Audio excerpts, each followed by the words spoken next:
D2 Word Life here with Rip Anti-Political Tides here.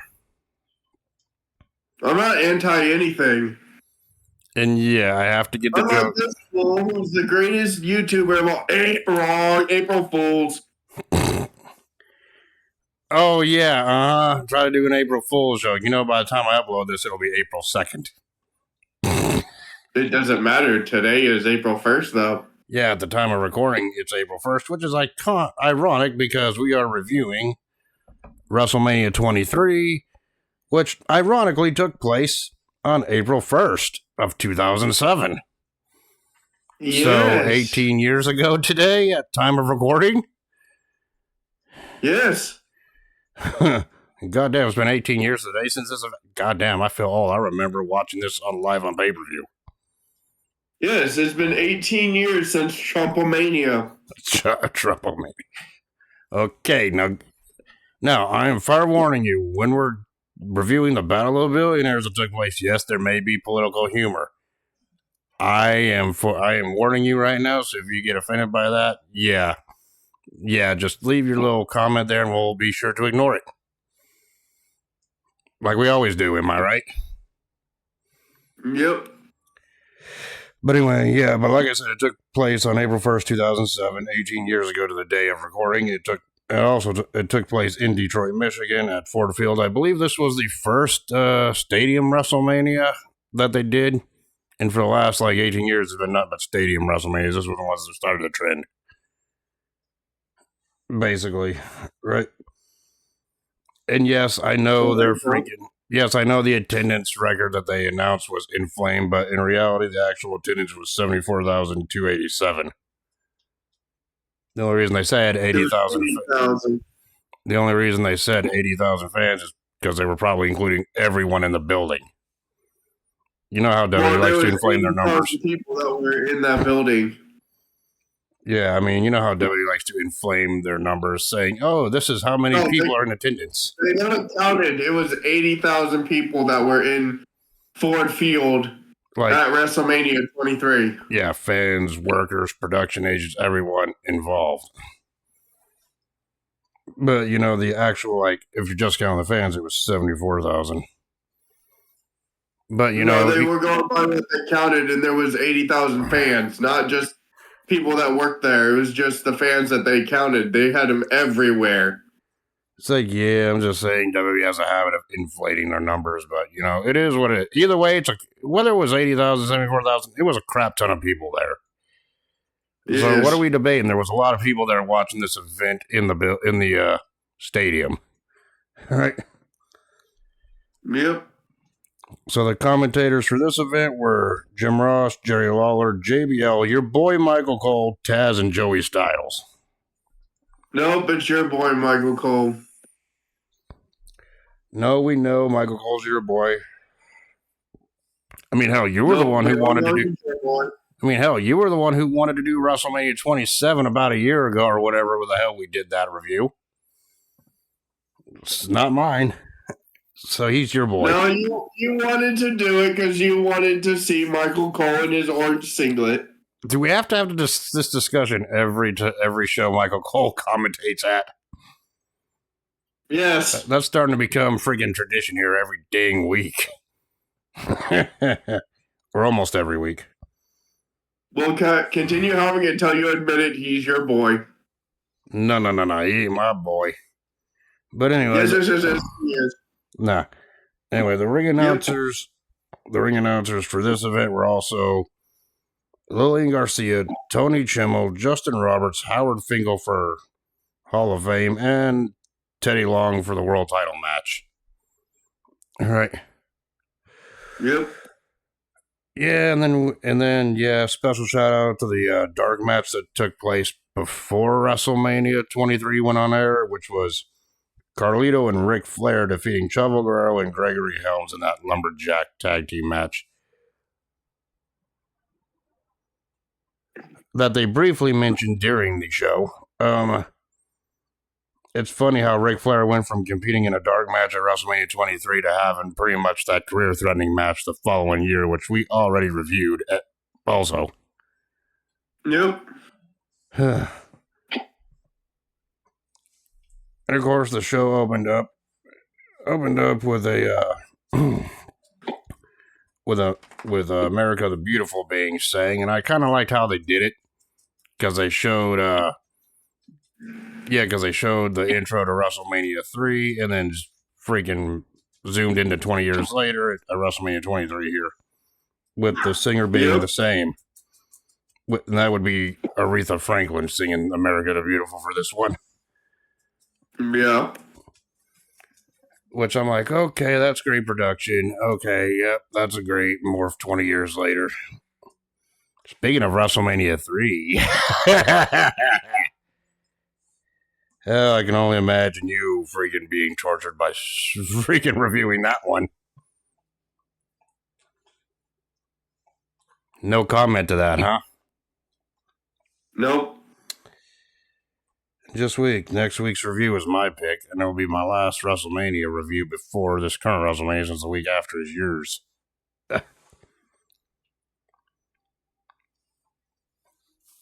Yeah, and then we go to the opening package where it was the current wrestlers talking about how they dreamed about performing at WrestleMania and that they were all grown up. Yeah, that was the tagline here. It was all grown up.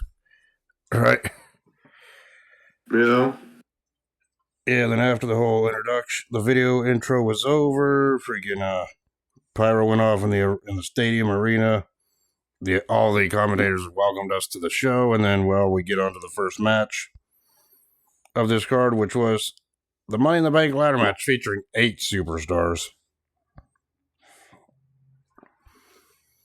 And the Money in the Bank participants were... Yeah. The Money in the Bank... The Money in the Tank. Yeah, imagine if it was Money in the Tank and they had to literally get a tank off there instead of a briefcase. Goddamn. I don't think the wire would be able to hold the tank. It would squash everyone. Yeah. I'm stumbling over my words here. Yeah. Sometimes you gotta roll with it. Anything can happen in these videos. Anything can happen in these dang videos, but anyway, the Money in the Bank ladder match participants were Jeff Hardy, King Booker, Finlay, CM Punk, Mr. Kennedy, Matt Hardy, Orton, Randy Orton, and Edge. The 45-year-old Randy Orton. Yeah, and this was Randy Orton's birthday back in 2007. I think he was 27 at that point. Jesus Christ, I feel old saying that. I think he was 26. Well, he was born in 1980, so I think he was 27 the day of WrestleMania 23. Since he's 45 now as of recording.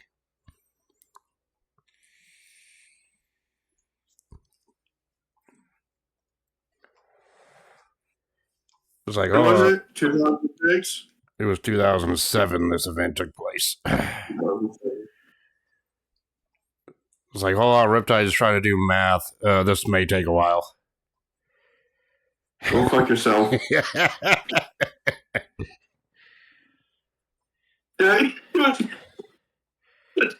27. Yeah, he finally got it. I was making sure my mouth was correct. He finally got it. Oh my God, what's that horrible stench I think you were thinking? Okay, jokes aside. Right. How is that horrible? Oh wait, no, you don't even have a horrible. You weren't thinking at all. That's because I already fucking knew. Let's see. Next slide. Jesus Christ, what's wrong with you burning the hell out of me? Well, then again, I just burned the hell out of you. Exactly, bitch.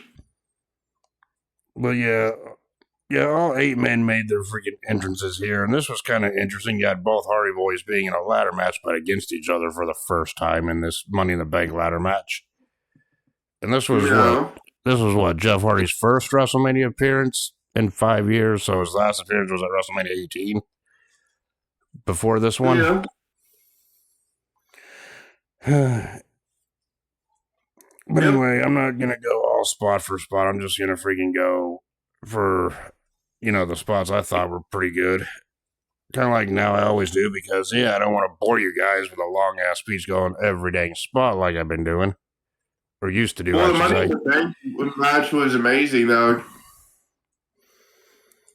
But anyway, everyone brawled everyone started the match out brawling to the floor. Chaos was just everywhere to start off, and Finley dove off the top rope onto everyone on the floor. I thought at the start, I thought that was good.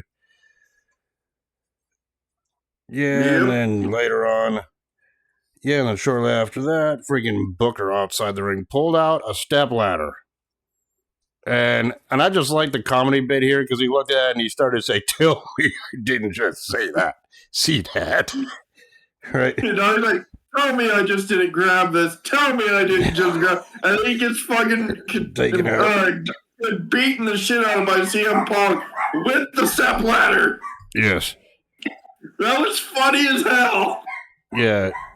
It's like you said, CM Punk, you use the step ladder as a weapon, only for Edge to take the step ladder from Punk and then throw it at him, busting Punk's head open with it.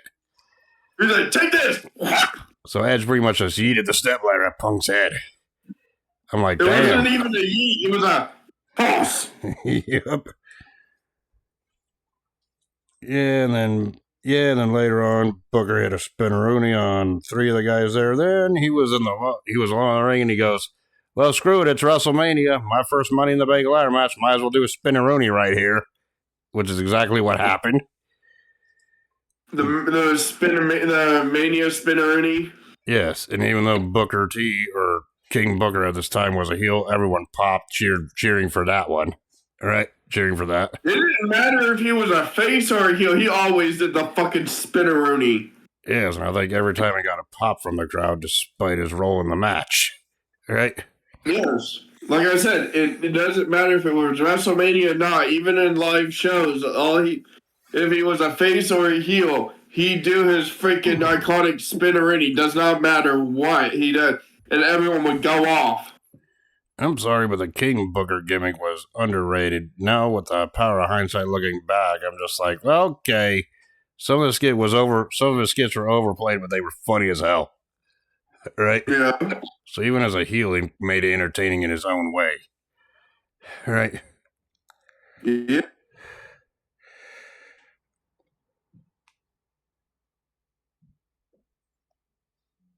And then after that spinneroonie,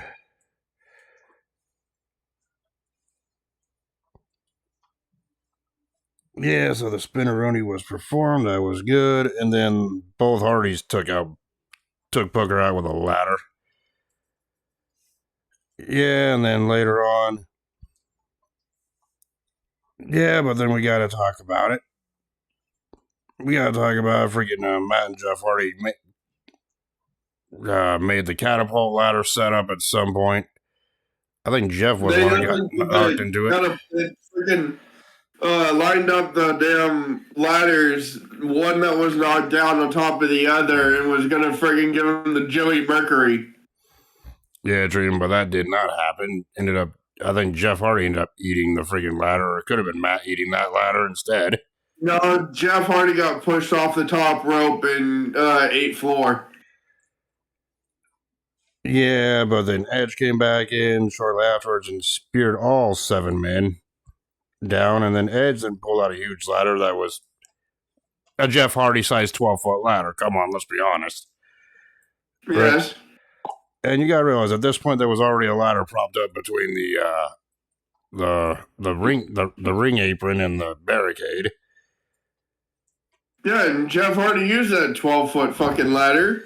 Yeah, and fucking crushed Edge. Yes, Matt Hardy placed Edge on that ladder between the ring apron and the freaking dang barricade, and then Jeff Hardy climbed up this 12-foot ladder and just performed a leg drop. A flying leg drop onto Edge through the ladder. A leg drop? It's a fucking sit down. Or a sit down splash, whatever you want to call it, onto Edge, thus taking both Jeff Hardy and Edge out of the match. Because fucking Matt and Edge still had their rivalry going at this point. Yep.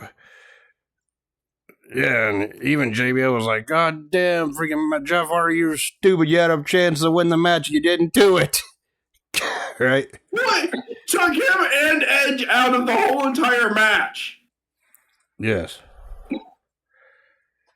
So yeah, after that one, Orton hit an RKO. Hit a couple RKOs on the freaking Edge, or not on the Edge, on the Matt Hardy, Finley, and Kennedy. Right? Yep. Yeah, and then CM Punk came back in, used another ladder and knocked Orton down, and then Punk started climbing the ladder, but then Orton followed him shortly afterwards, and Orton delivered a super RKO from Punk onto Punk from the ladder. From the ladders, Yep. yes. Which, that looked like an awesome spot to see. Oh yeah, by the way, the ladder breaking, the Edge breaking, I think that was the first time we actually seen that. Now that spot's overdone, but still devastating to see. Right? Just wanted to go back and add to that. Yeah, and then shortly afterwards, Booker and Orton were both fighting each other on the top of one of the ladders, and then Booker ended up hitting his booking onto Orton off the top of the ladder. That looked like it would hurt to take too. Right? Yeah. So Booker went up to the top. Matt Hardy was freaking like following him up the ladder, and then Sharmell got involved, Booker T's wife, grabbing Matt Hardy's legs, so Matt Hardy decided to go down and put freaking Sharmell in a position for a twist of fate while Booker was trying to grab the briefcase. Yeah, and then Booker was like, screw it, I'm going to go help my wife instead of win this match, which resulted in Matt Hardy giving Booker the twist of fate. Right? Yeah. Oh yeah, and at some point I think Finley's freaking head got fucked up by a ladder or something because his top of his head was busted open badly. Right. Well, it got because he freaking literally had Hornswoggle, the little bastard is what they called him, climb up the damn thing, and then he got fucking pushed into ladders. Yeah. Yeah, I think one of the ladders just fell right on the top of Finley's head, busting him open. Revon, you can't fake that. The one that had Hornswoggle on when they pushed Hornswoggle up the ladder, it literally freaking gave Finley the dome. Yeah. But anyway, Finley knocked freaking Matt Hardy off the ladder. And like Finley was freaking injured, right? So yeah, that's when little bastard or Hornswoggle, whatever you want to call him, came out and he was like, that's it, I'm gonna climb this ladder. And that's when Kennedy came up. The ladder just looked at Hornswoggle like, what the heck you doing? Right? That was funny as hell. I'm like, what the fuck is this little leprechaun dude? Yeah. Gonna fucking reach the goddamn briefcase. So yeah, Hornswoggle slapped Kenny in the face 2 times. That was a mistake. So Kennedy just freaking put Hornswoggle in that fireman's carry up there and freaking nailed a green light plunge off the top of the ladder with Hornswoggle on his shoulders, taking Hornswoggle out of the match. And I'm just like, damn! Right? Yes. You knew that had to hurt, right? Yep. Yeah, but then Finley, a little later on, Finley tried to sneak up the ladder, but Punk hit a springboard drop kick that knocked Finley off the ladder. Then Punk climbed the ladder, trying to win the money, and was close to winning this Money in the Bank ladder match until Kennedy freaking nailed Punk in the face with a ladder, knocking him off. And then Kennedy freaking climbed up the ladder and grabbed the briefcase to win the match. Yep. And at WrestleMania 23, your Mr. Money in the Bank was Mr. Kennedy. Kennedy! Anyway, your thoughts on this match? Which shortly after he would lose it to Edge. But yeah, your thoughts on the Money in the Bank ladder match overall? It was amazing. It fueled the chaos. Like my briefly description of these big spots freaking doesn't do it justice. It's a underrated ladder match. You need to go back and watch for yourself. Though I really hate to say his Mr. Kennedy or Ken Kennedy, whatever you want to call him, did deserve this victory, and it looked like he was going to be on an upward projectile for a main event run, but he's going to go to, unfortunately, to me, he goes down as the worst Money in the Bank briefcase holder. And that's not his fault either. Just bad timing and the injuries got the best of him. Yeah. Which is why he would end up losing that briefcase just about a month later to Edge. Well, that was WWE's fault because they thought, oh, his injuries were worse than they were, and they weren't even that bad. I mean, yeah, and they jumped the gun because literally they were minor, not major. Right? Yes. He had a few bruised ribs and shit, which I think was the diagnosis of his thing from the Money in the Bank. They could have literally let him hold it for a while, but no. Yeah, so Edge ended up beating Kennedy for the briefcase about a month later, and then Edge would cash in to win the world title. But all that, like I said, is not Kennedy's fault. Yeah, no, that's WWE's fault. Yeah, but I swear to God, if we ever did a Money in the Bank tier list, which sounds like a good idea right when we're near Money in the Bank season anyway, for that reason, I'd have to put him at the bottom. Right? Yeah. Probably next to Drew McIntyre, who cashed in and lost the same night last year. Remember that? But anyway, at least Kennedy's run with the briefcase was better because at least he got to hold on to it for a month. Compared to last year's men's Money in the Bank winner. Right? Anyway, what the hell we're talking about? I'm getting off track here. Right? But yeah, I thought it was a good way to open up this WrestleMania. Anyway, following the match, they showed highlights of Steve Austin's movie premiere, The Condemned, which I believe was his first movie he starred in. Yes. It's actually a good movie. I liked it. I've seen it a couple times. I own the damn movie on my Xbox. Yeah, I've seen it a couple times. It's a good movie. Right. But anyway, afterwards, backstage, we see Todd Grisham interviewing Kennedy. And Kennedy thanked himself for winning the briefcase. And he said he was going to cash in the briefcase anytime, any place. And he said, nice guys finished last. And he goes, thank God I'm not a nice guy. Thank God I'm Mr. Money in the Bank. Bank.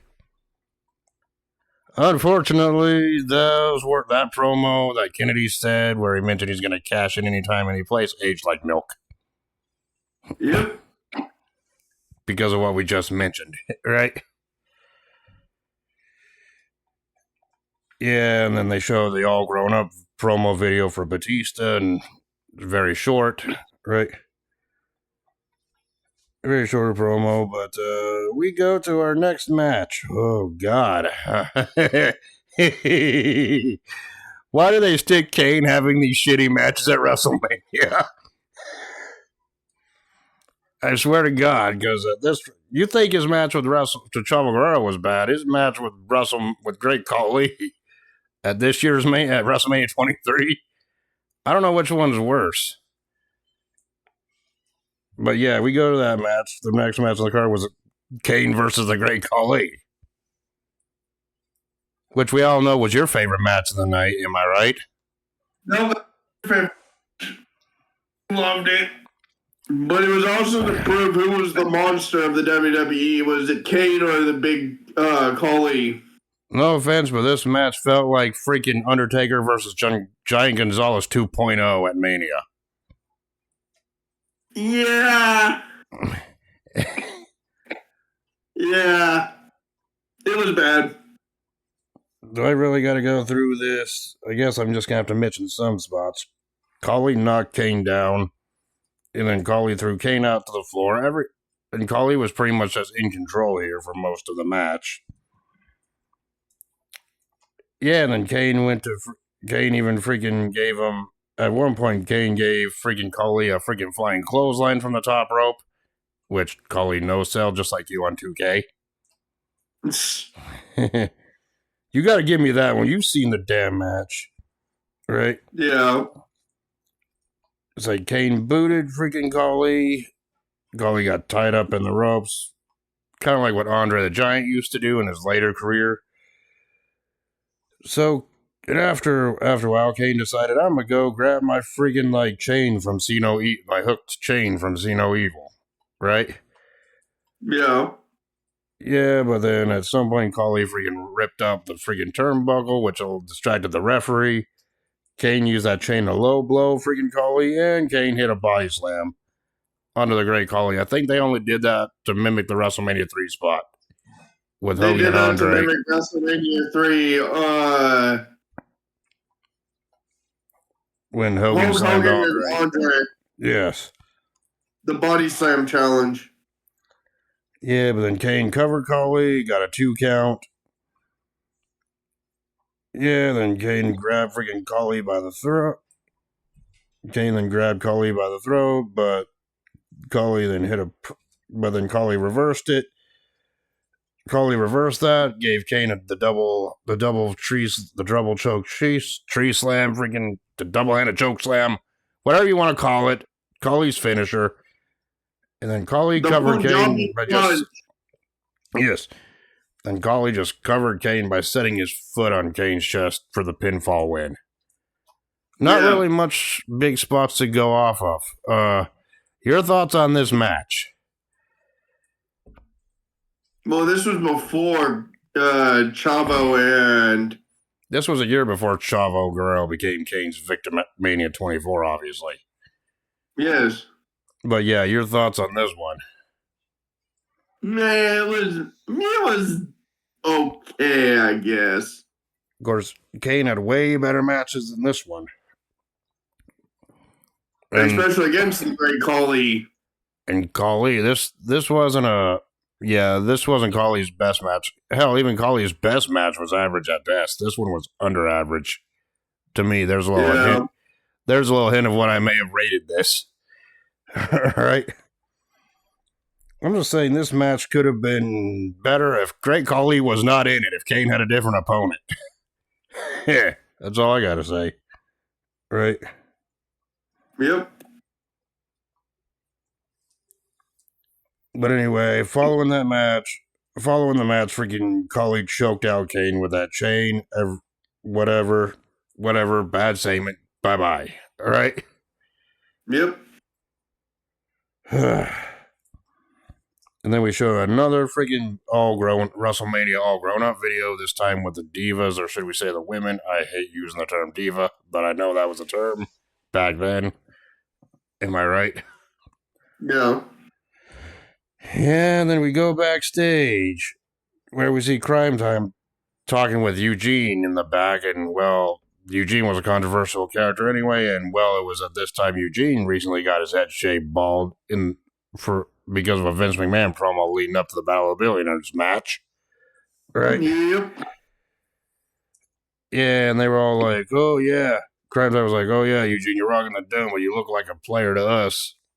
And they were like, okay, let's dance with the extreme expose freaking diva dancers, whatever you want to call them. Yeah. Only for Eugene to freak out and get excited when Moolah and Mae Young appeared out of nowhere. And then shortly afterwards, they were joined by Reverend Slick, Dusty Rhodes, and other like legends and Hall of Famers. And I loved it. Sergeant Slaughter, Ricky Steamboat doing his little pose. But you know how all this ended with Ron Simmons showing up just to yell out, damn. And they kept their little dance party OT. It was a waste of time. Right. It was a race of Ron Simmons. Yeah, they could have had that for later. They could have had an interview with Vince McMahon backstage following the Battle of the Billionaires and done it there. Or something, right? Yep. Yeah, whatever. It was basically their Legends cameo in the back. It was really nothing special. They've been doing that almost every year. Right? Yeah. Yeah, and then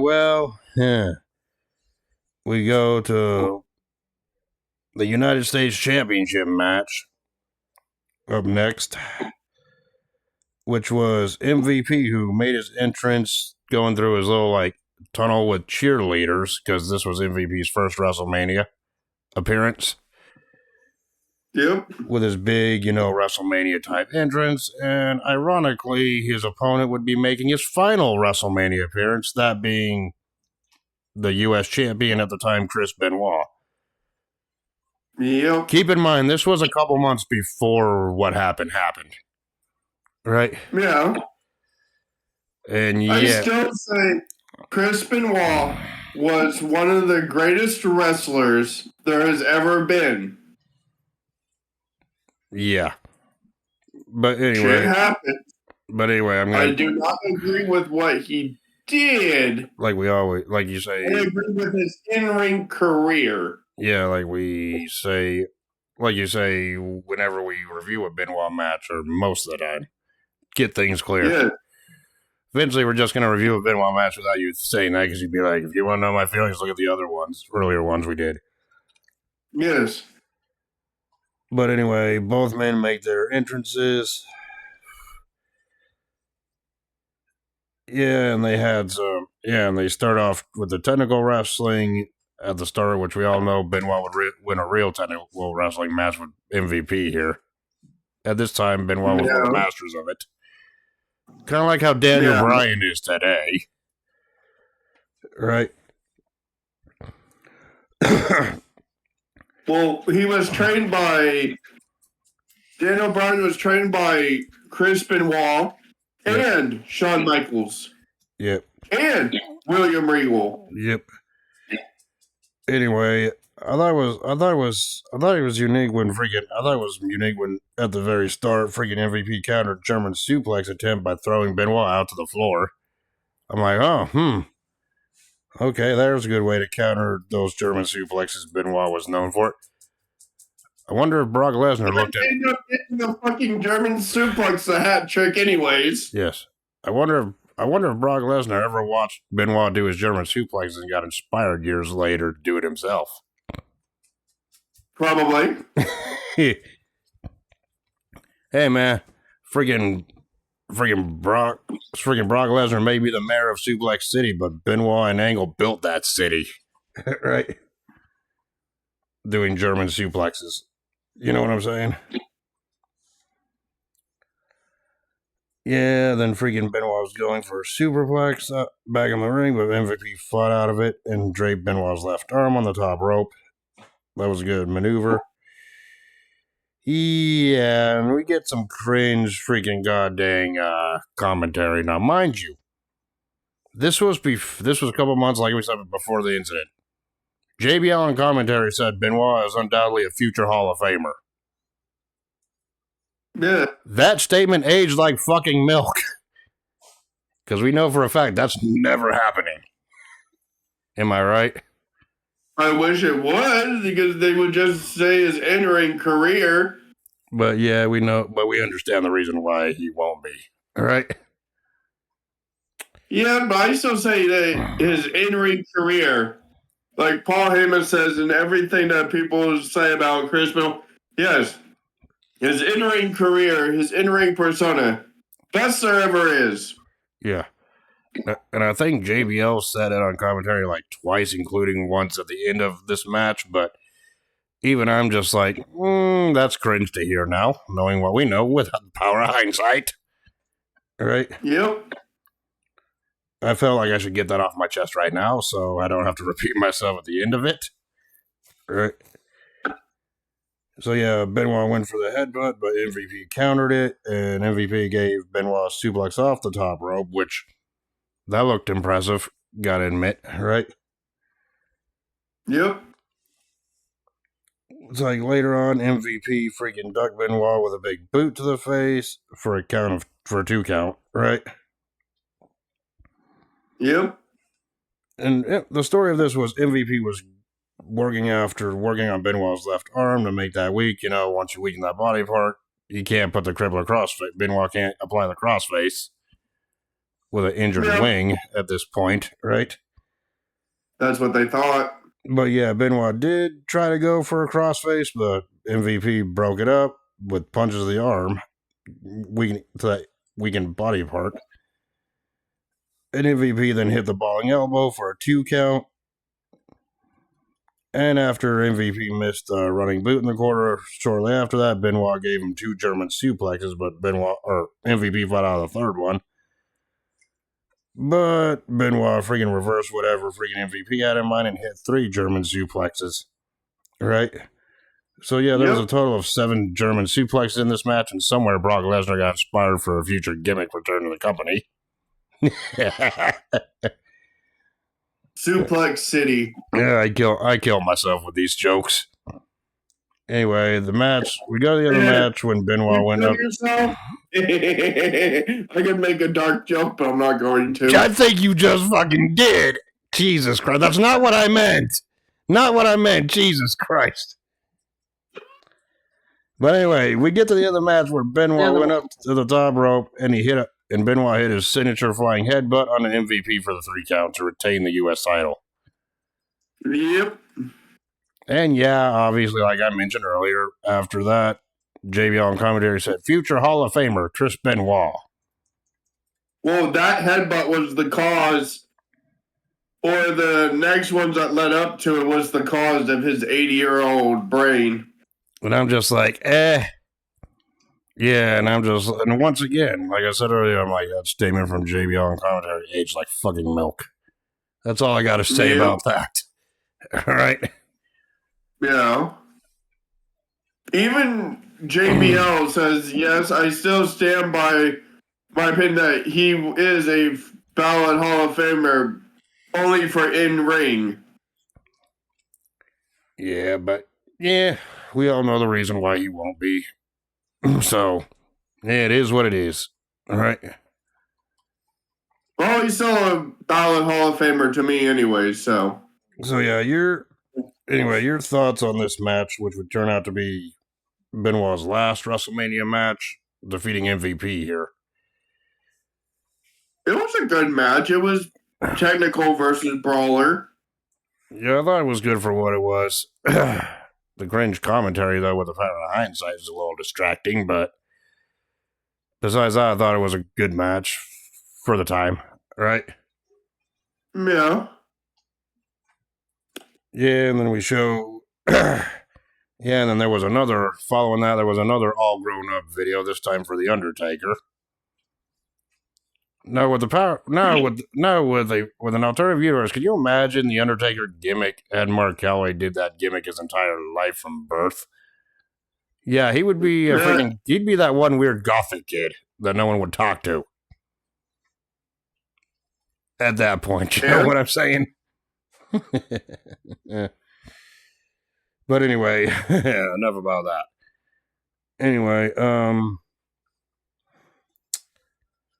Anyway, backstage, we see Donald Trump, and yeah, this is where this WrestleMania gets a little bit controversial today, so... Well, I just love the fact that this segment, he's all like, oh, they don't even give you a freaking sandwich, and then the boogeyman says, I'm the boogeyman, and I'm coming to get you. He's like, go get me a sandwich. Yeah, and this is where the political humor starts. Fair warning. It's like, It's like Donald Trump sitting there, on the phone, complaining. Boogeyman shows up, scares the Miss USA, whoever that was, ran away. Right. Yep. And yeah, Boogeyman's supposed to be this big, scary individual, scary superstar, but Donald Trump no-sold it. It's like, no, you'll go get me a sandwich. And Boogie was like, the little boogie came out. And then freaking, and Trump was like, who the hell are you? He didn't even sell nothing. Right? Exactly. And I'm just thinking to myself, yeah, there's only one type of person that scares Donald Trump, and it's not the boogeyman. Ha ha. Use your imagination what I'm thinking here. Yeah. Yeah, but anyway. After that, they showed clips from the 2007 Hall of Fame ceremony, the class of 2007 Hall of Fame were the Wild Samoans, Offensica, one of them being the father of the future tribal chief at this time. Then which both of them have now passed away. The original Sheik, AWA representative Nick Bockwinkel, right? Yes. Mr. Fuji. Legendary wrestler and manager Mr. Fuji. Jim Ross, Jerry the King Lawler. The late Mr. Perfect Kurt Hennig. And, of course, the late, great Dusty Rhodes, who was still alive at that point. Right? Yeah. Which we all know Dusty Rhodes' kid, Cody Rhodes, is the current WWE champion at time of recording, heading into a big match with Cena. At WrestleMania. Imagine if we review WrestleMania here literally within the next, 2 to 3 weeks, whatever, and Cody Rhodes wins it. Yeah, your little statement there would have aged like milk. Am I right? Yes, but I don't think it's going to happen. I mean, we've been following the story every week on Raw lately, so yeah, you got your opinion. I've got mine. I think Cody Rhodes may win, even though I'm intrigued by Cena heel run as champion. I think Cena's going to win. Even if Cena's heel run as champion only lasts a month, at least it'd be something, right? Yep.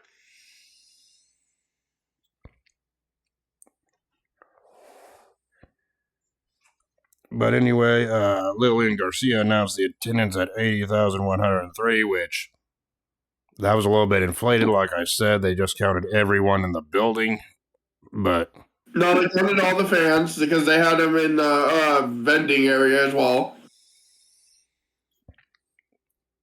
Whatever, I still think that number's inflamed, but either way, it's still a fuck ton of people, regardless of what the real number is, right? Like we were discussing at the start of this review. And yes, Howard Finkel came out and pretty much mentioned everyone in the 2007 Hall of Fame class, and they were up on the stage like they usually do. We just mentioned all the names of everyone in the 2007 class. No need to repeat them, right? Mr. Fuji, Jerry the King Lawler, Jim Ross, Dusty, the family of Kurt Hennig, Nick Bockwinkel. The family of Kurt Hennig inducted Kurt or Mr. Perfect into the Hall of Fame. One of them being the future Curtis Axel. Yes. There's a little, and of course, Dustin and Cody Rhodes inducted Dustin and Cody Rhodes inducted freaking Dusty Rhodes into the Hall of Fame that year. Yeah. Which I think it's funny because back then Cody Rhodes was just starting his career off, basically. And, well, he's now the champion. And as for Dustin Rhodes, he was a legend at that point, and now he works for AEW. In the current day, at time of recording. Which his contract is running out, which he is contemplating of going back for one more run in WWE. And yes, we all know in WWE, Dustin Rhodes is better known as Gold Dust, or Yellow Dust, Green Dust, Blue Dust, whatever you want to call them. Every dust. I'm still thinking about you taking the piss out of his name during our Royal Rumble 98 review. That's why I keep saying it like that.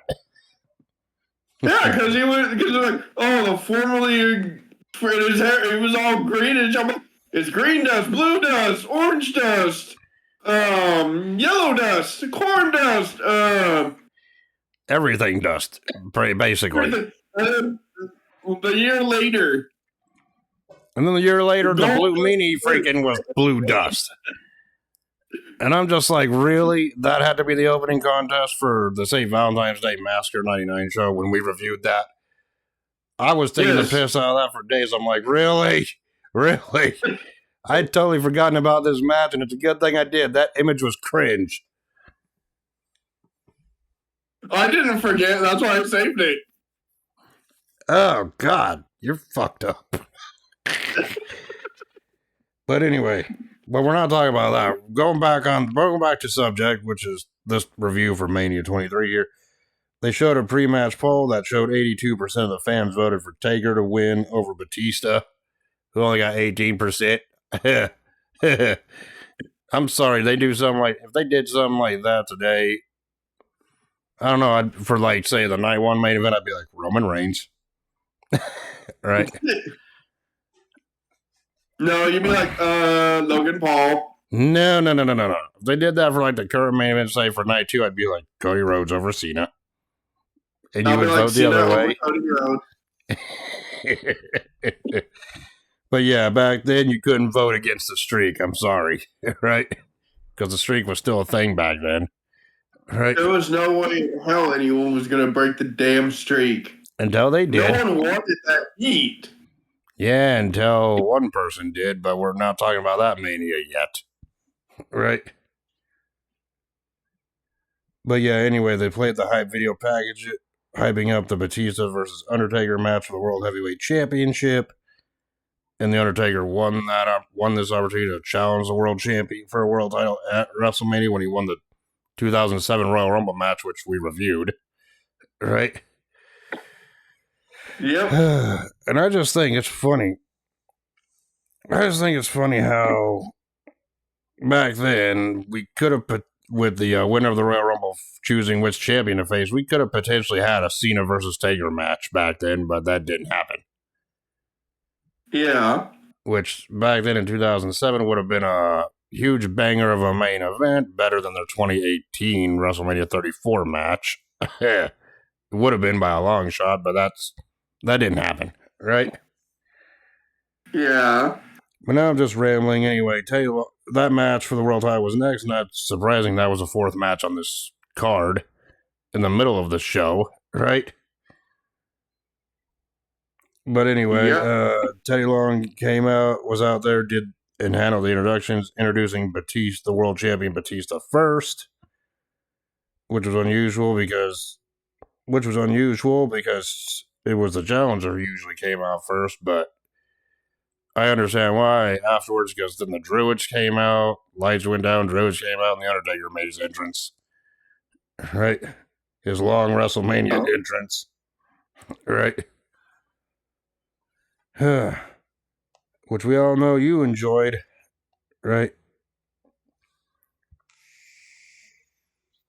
Yeah, I like seeing the Druids. We'll never see them again, but. So, yeah, anyway, so, yep, here we go. World Heavyweight title match. Batista versus Taker. I mean, Batista started dominating the match up early, including knocking the Undertaker outside the floor with a clothesline, and they brawled up the aisleway to start off this thing. Shortly afterwards, Batista whipped Taker into the steel steps at ringside. Right? Which he always would sell by literally smacking his knees and flying over the steps. Right? Now that's how you sell, unlike what you do in 2K. That's 3 times, bitch. That's 2. Uh-huh. Yeah, and then later on in the ring, Batista nailed a huge, devastating clothesline to get a 2 count, right? Yeah, and then Batista then blocked boot to the face by Taker, which shortly afterwards they exchanged blows with the crowd, big blows to each other, punches back and forth with the crowd chanting along with each one like usual. Yeah, and then the Undertaker then hit freaking signature freaking snake eyes and a boot to the face, and followed with a leg drop for a 2 count. And then shortly afterwards he hit an old school clothesline off the top rope, right? Like he usually does. Yep. This was like prime Undertaker. This wasn't Saudi Arabia Taker, right?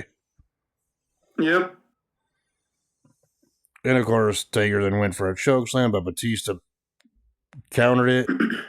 And yeah, then Taker actually hit nailed the clothesline, but it didn't look the best. But whatever, we'll give it a pass on this rather great match, right? Yeah. Shortly, a little bit later, Batista was outside the ring. Was outside the ring, and then Taker then jumped the ropes and hit his jumping dive over the top rope to Batista. Right? Yep. which the Undertaker at this point used in his arsenals, and he would not use it later on in his career. So seeing a missile dive like that still is awesome to see, right? Yeah. He rarely did them. Yeah, and then they fought outside the ring, which resulted in Taker getting thrown into the security wall by Batista. And then Batista went back in the ring, break the referee's count, and then Batista cleared off the two announcers' tables there. But at some point, them tables were gonna break. Yeah. And then Batista put freaking Taker on his shoulders, and then he jumped off of one of the announce tables with a running power slam to the other one, to the other announcer's table. I think that was like what, the ECW announce table that got destroyed here? Yes. Yeah, and then Batista rolled Taker back in the ring to break the 10 count, and Batista covered Taker for a 2 count. Right? Yep. It's like shortly afterwards, Batista went for the Batista bomb, but Taker countered it by driving in the corner with a series of back elbows to the head. Of course, Batista fought out of it with a belly-to-belly slam for a 2 count. That was a great counter spot to that. Yeah. Of course, Batista made one mistake. He made a mistake at this point because Batista freaking then had the Undertaker in the corner. So Batista went up there and started giving him like the 10 punch in the corner spot, but Taker powered out of it and gave Batista a last ride, which Batista kicked out at a 2. I'm like, Yeah. Never go. Point being is never ever go for the 10 punch in the spot with the corner with Taker there. It will be counted to a last ride power bomb. Yeah.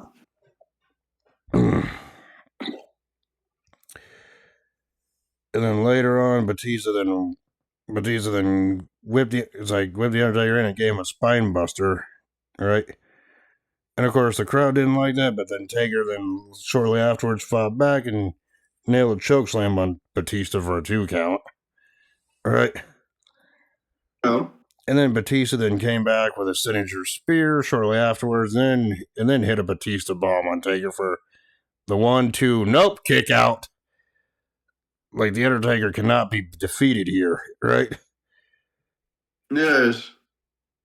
And then Batista then put Undertaker on his shoulders, which Taker shoved him off. And then Batista then went to the turnbuckle, which bounced Batista back into the Undertaker, which Taker then lifted Batista up and then nailed a tombstone onto.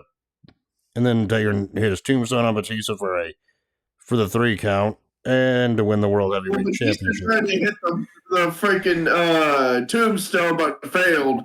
Yes. Either way, the end of the match came when Taker nailed the tombstone onto freaking Batista to get the 3 count and win the world title and go 15-0 at WrestleMania in general at this point. So, I mean, I know I briefly went through these spots. He is the first, and he's also the finisher of the match. Yes. So yeah, I know you got to watch that match back. My brief description for some of the spots here, bits of the spot here doesn't really do it justice. So, your thoughts on this match as a whole, with Batista the Undertaker defeating Batista to win the world title here? It was a good match. And it was also a banger of a match. Was it their best match altogether? No, they had pretty much better feuds after, but it was still a good match. I mean, Taker and Batista would fight each other in a last man standing match at the following month's Backlash event. They'd fight in a steel cage on SmackDown. Had another one-on-one match at the Cyber Sunday pay-per-view of 2007, and they had a hard-hitting Hell in a Cell match at the 2007 Survivor Series. So yeah, that's my thought. Like I said, was it their best match? No. Was it a banger of a match? Yes. Did they have better banger of matches further down? Yes. Yes. So yeah, I thought this was a good match. Thought this was a great match. The best match on the card up to this point. All right. Yeah. So yeah, anyway, after the match, Taker celebrated his win, celebrating with the world title, posing with the world title like he did with the WWE Championship 10 years prior at Mania 13, which we reviewed last time. Right? Yeah, and then Taker went up. Yeah, and then the pyro went off to end the celebration when he went up to the top ramp and holding the world title up in his signature pose on the on the stage. Right? Yep.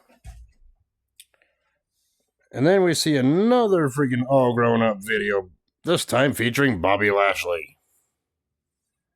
Yes. The first ever ECW champion.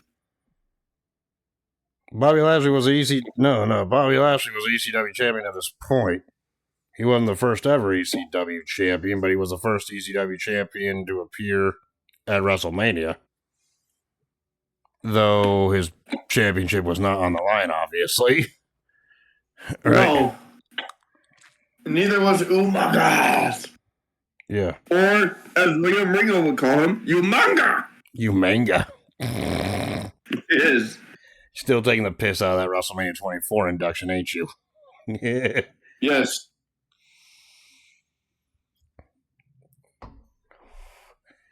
Yeah, and then afterwards we head backstage once again where we see Vince McMahon admiring himself in the mirror. Yeah. And then we get freaking Stephanie McMahon freaking showing up. Right? Yep. With supposedly her daughter, who was an infant at this time in a stroller because Stephanie gave birth last year. She was pregnant the year before when WrestleMania 23 happened. We all know that's Triple H's kid. Right? Yeah.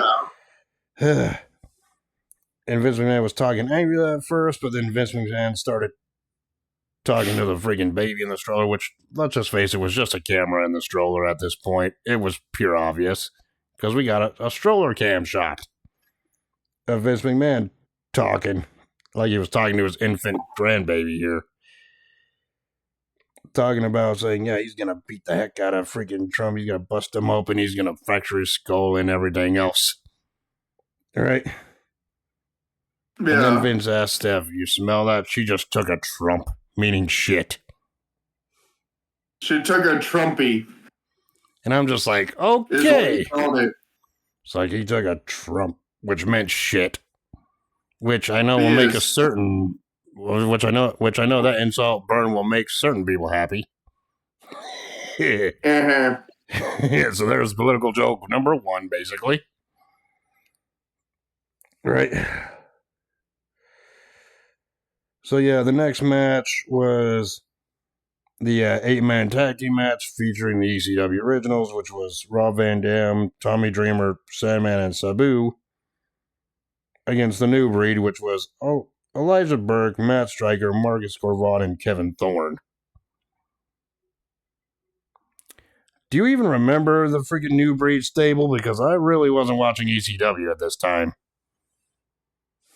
Yes, I remember the new breed. And did they suck? You're like, yes. The only two that I could say that was really good was Elijah Burke and Marcus Corvon, or Marty Brown when he went to TNA. Yeah, Marcus Corvon was better known at this time during his TNA run as Monty Brown, which he had good success there. And of course, Elijah Burke would later on in his career go to TNA as well as Pope D'Angelo De Niro, which would bring him better success than the Elijah Burke character did. Right. As for Matt Striker and Kevin Thorne, yeah, Matt Striker really wasn't that good anyway, and well, this was Kevin Thorne's second attempt to become a WWE superstar. Lord knows his first attempt as Mordecai sucked. Right? Yeah, and this one kind of too. Undertaker thing did not really age well. Oh, yeah, and sorry about reminding people about the friggin' Mordecai gimmick. Yeah, that one was awful, too. He had like one match, and that was it. Oh, and the Kevin Thorne character, yeah, it may have had a little bit of a shelf life in ECW, but let's face it, the Kevin Thorne character was pretty much a vampire gimmick, and we already know there's only one person that was able to pull off the vampire gimmick in WWE really successfully. And it wasn't Kevin Thorne, it was Gangrel. Yeah. But anyway, let's talk about this 8-man tag briefly here before we get to the next match, which will be ridiculed with jokes. I can already tell. All right? Yep. Anyway, Sabu start off with Matt Striker here. And then Sandman then got tagged in and hit the freaking leg drop to the back of freaking Striker's head. Yeah, and then a little later on, Corvan hit a double underhook suplex onto Tommy Dreamer. I'm not really going through this match spot for spot, as you can tell. It's really just there to be there, right? And then Thornton then hit a freaking sit down slam on the freaking Dreamer, but Corvan then later on hit a choke, applied a chokehold on the Dreamer. No freaking goddamn chin locks. This event I noticed, right? For the most part. I'm sorry, your favorite move, the chinlock, was not introduced into this match. A little later on, Van Dam got the hot tag, and then Van Dam freaking knocked down Striker with a series of kicks, followed by a jumping side kick off the top rope by freaking Van Dam to Kevin Thorne. Van Dam's the only person in this match that had experience wrestling at WrestleMania at this point, by the way. Right? Yeah. Yeah, and then later on, Van Dam nailed the Rolling Thunder on the Striker. The crowd went crazy for that. Right? Yeah, and then Corvan then pulled Van Dam out of the ring, which allowed Sabu to hit a somersault dive over the top rope onto Corvan on the outside. Then Dreamer hit a DDT on Striker, and then... DDT? You mean a DDT? DDT, yeah. Yeah, and then Sandman then hit a clothesline to take Burke out of the match. And then Van Dam went to the top rope and hit a 5-star frog splash on Striker for the pinfall win. With the ECW Originals getting a win here at WrestleMania 23. This was a really short 8-man tag. Your thoughts on this one? It was good. I mean, back then, no one really... Blew up in Mr. Man's face when he said, oh, the new breed were the face of the new ECW, yet they lost. The new face of the ECW. Just think, ECW would be dead 3 years after this and replaced with NXT, which had a better shelf life than the WWE ECW did. Yep. But yeah, I know how this was a big deal for the ECW Originals because back then, even before this, no one thought that all of them would compete at WrestleMania at the same time. Right? Yeah, well, the only one that did was RVD. Yeah. And yeah, so Van Dam at this point had a 4-0 record at WrestleMania, which we don't count pre-shows or Saturday Night Heat because if he did, his record would be 5-1. Right? Yeah. So yeah, and of course, Dreamer, Sandman, and Sabu all have a clean record at WrestleMania with a 1-0. Yeah. Right? Yep. Yeah, but I thought it was okay. It felt average at best, something that they could have done on ECW television at that point. Right? Yeah, but they wanted to do it at WrestleMania. So yeah, and since we're talking about WrestleMania 23 and we already went through a handful of these already, they showed another all grown up promo video, this time with Steve Austin. Can you imagine some kid? I wonder how much that kid got paid to dress like Steve Austin and just chug down freaking milk like it was beer cans. He'd be like, best gig ever. Right? For this little video shot. And then afterwards, they announced that WrestleMania 24 will be in Orlando on March 30th, 2008, which we already reviewed literally a couple weeks ago. So you can go. So after hearing this one, you can check out our thoughts on that one. Right? Yes. And then they showed the legendary boxer Thomas the Hitman Hearns sitting at ringside. I don't know much about boxing, so besides who Mike Tyson is, so I really have no idea about this guy's boxing record, right? Oh yeah, and that brings back to speaking of Mike Tyson. I still say that fight with freaking Jake Paul last year was rigged. Yes. And we all know this. I know it's been like several months, but I'm still pissed about it. Right? Yep. But anyway, let's just move on to the next match before we get too in a heated discussion about something that happened months ago that obviously we can't do anything about now. Right? Except bitch about it. Right? The next video package they aired was the Battle of the Billionaires match featuring Vince McMahon's representative Umanga taking on Donald Trump's representative Bobby Lashley. Yes. And with the stipulation being if Umaga won this match, then Trump would get his head shaved. If Lashley won this match, then McMahon would get his head shaved. Either way, someone's going to get shaved and bald here. And the guest referee, Stone Cold Steve Austin. Yes. Yeah, and then Which I love how on the Jumbotron it literally said, arrive, raise hell, leave. Yes. Hero, raise hell, then left. Yeah, and this one, for the video package, they did a lot of celebrities came in, got their opinion. Celebrities and wrestlers came in, gave their opinion on what's going to happen. People were saying, oh, Trump's going to get his head shaved, and others like The Rock, with Dwayne Johnson at the time, said that Vince McMahon will get his head shaved. All right. So, well, people were saying, oh, that Donald Trump's hair was a hairpiece.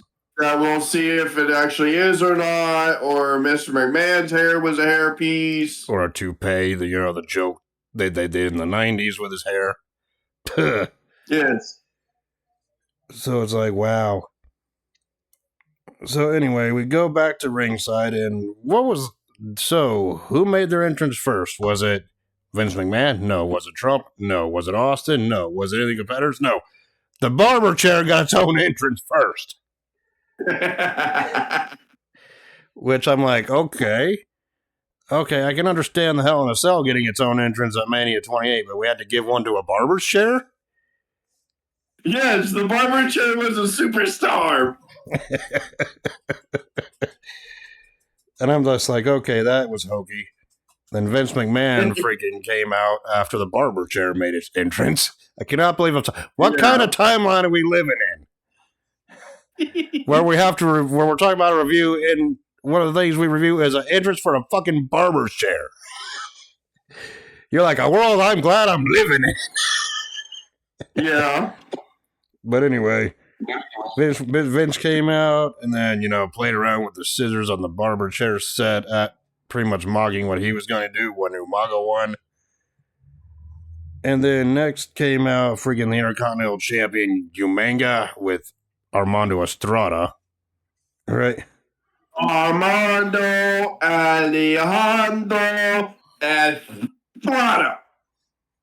Yeah, and then the most controversial person on the planet as of 2024 came out, and that was Donald Trump.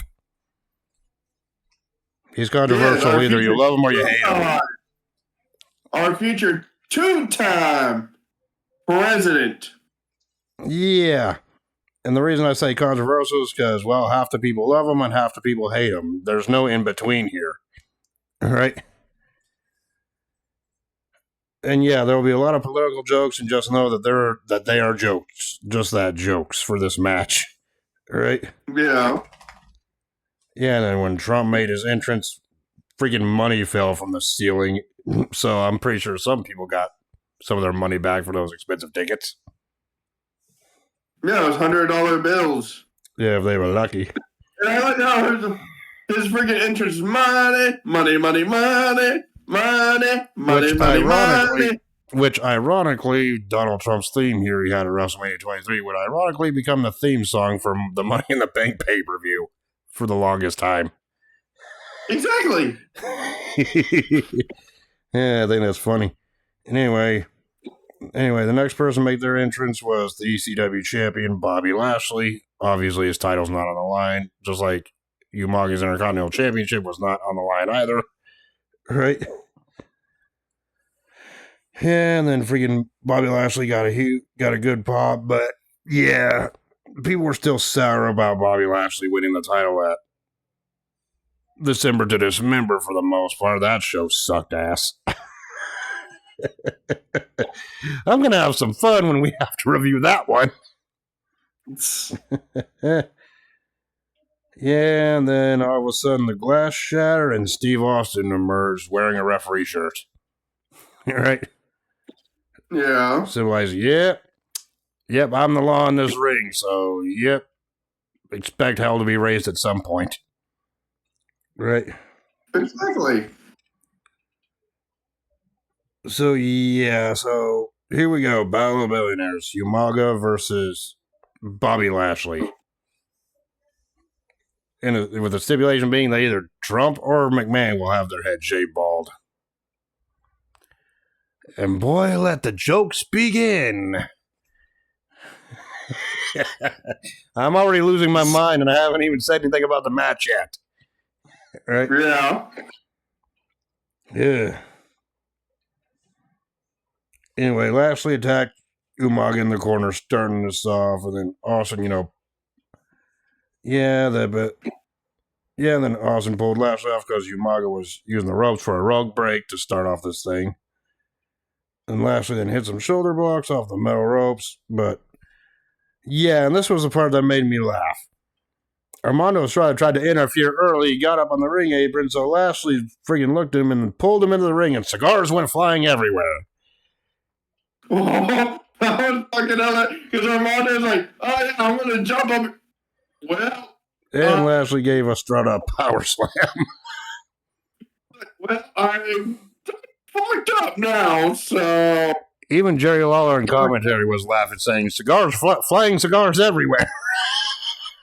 Exactly. JR's like, they're Cuban. Exactly.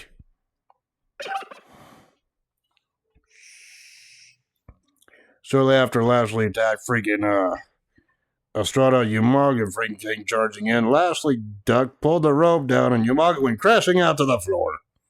Right? And I'm just like, had some fucking sixth sense because I wouldn't. No one could fucking tell that was Umaga that was running through. He just fucking ducked, grabbed down the top rope, and fucking he just flew right out. Yeah, then shortly afterwards, Lashley then charged at Umaga, but Umaga moved and Lashley went crashing out to the floor too. Right? So I'm just like, okay, this is a real shit show. This is a comedy show here. What kind of world are we living in? Right? Yep. And Estrada was like, screw this, I'm gone. All right? Yep. Back in the ring, Umaga hit a big splash in the ring for a 2 count. And then shortly later on, freaking Umaga choked Lashley, but Austin got physical and freaking grabbed Umaga's hair, pulling him off. Right? Yeah. Because Austin wasn't going to have this match in a DQ bullshit finish. Right? Yep. It's like a little later on, freaking Umaga nailed freaking Lashley with a freaking Samoan drop. And Vince was on the apron to cheer on Umaga here. And the whole time freaking Trump was on the outside going, "Get up, Lashley, shake it off." That type of stuff. Right? Yeah. Which was really distracting at first. Right? But kind of funny when I think about it. Because I'm thinking, does Trump not know this thing is predetermined? Because he's really doing some bad acting if he does, right? Yeah. I hate to break it to you people, but pro wrestling's predetermined. Oh, I said the word. Right? And plus, knowing who was in this match, it was plain obvious what was going to happen at the end anyway. All right? Yeah. But anyway, shortly afterwards, Umaga went to the top rope, but Lashley threw him off with a slam, and then Lashley then hit a clothesline, sending Umaga down. So yeah, man.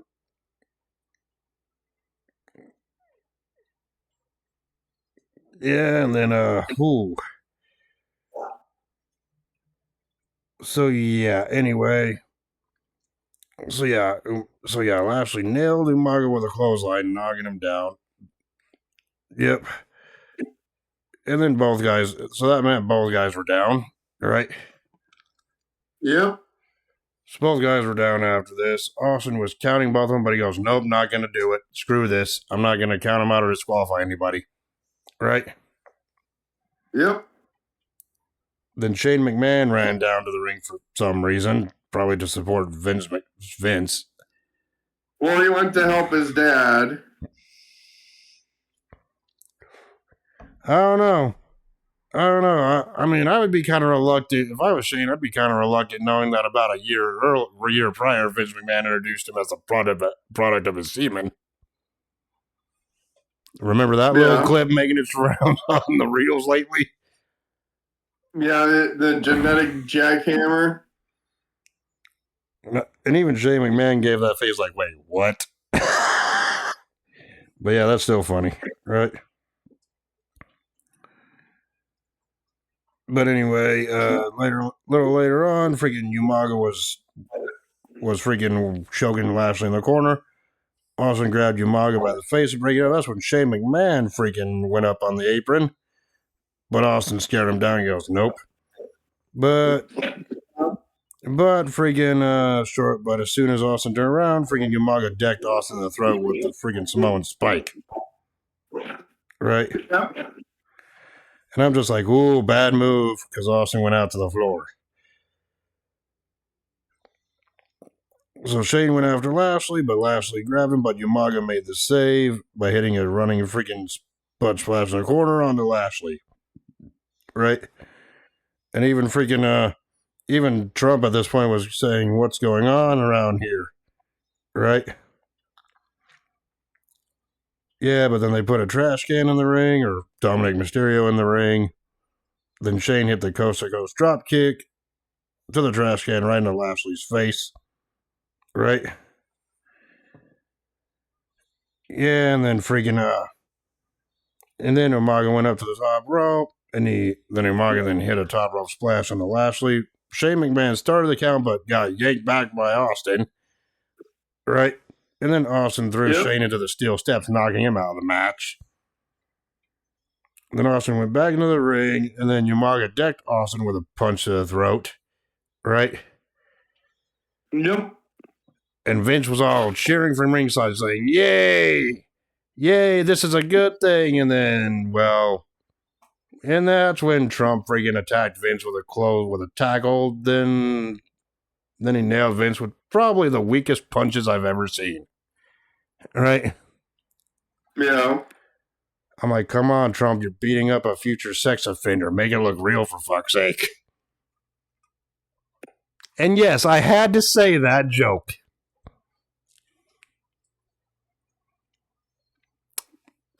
I'm surprised you didn't say really. Right? Really?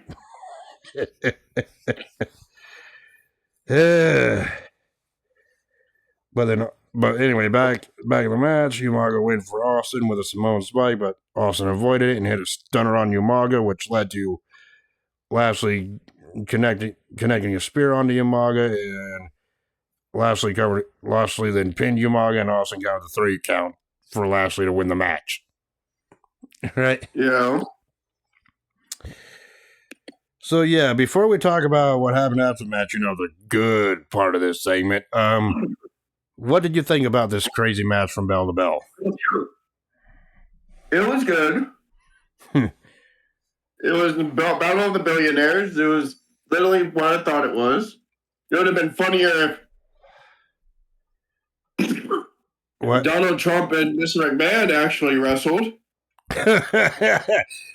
No offense, but Donald Trump is not a wrestler. And Vince McMahon can hardly fucking wrestle. That's what I said. It would have been funny. That match, if Vince McMahon and Donald Trump actually fought each other instead, that match, I believe, would have been worse than Taker versus Goldberg in Saudi Arabia. Yes, the comedy aspect would be there, would have been hilarious, but for the wrong reasons.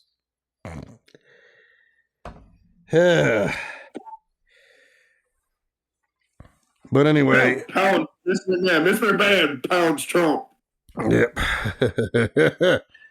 But yeah, the match was forgettable, but it was still a good match overall despite the interference, which, let's face it, this was Vince McMahon. That was a Vince McMahon specialty, so I have to give that interference a pass.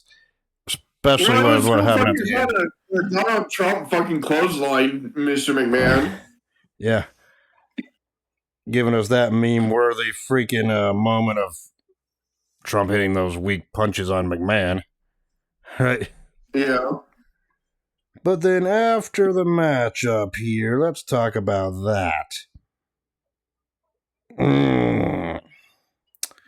So yeah, after the match, Austin threw Vince into the ring, but then Shane attacked Austin from behind, which bought Vince McMahon time to try to sneak out of the ring and leave, but in doing so, Austin gave Shane a Luthez press, some punches, and then eventually ended Shane with a stunner, right?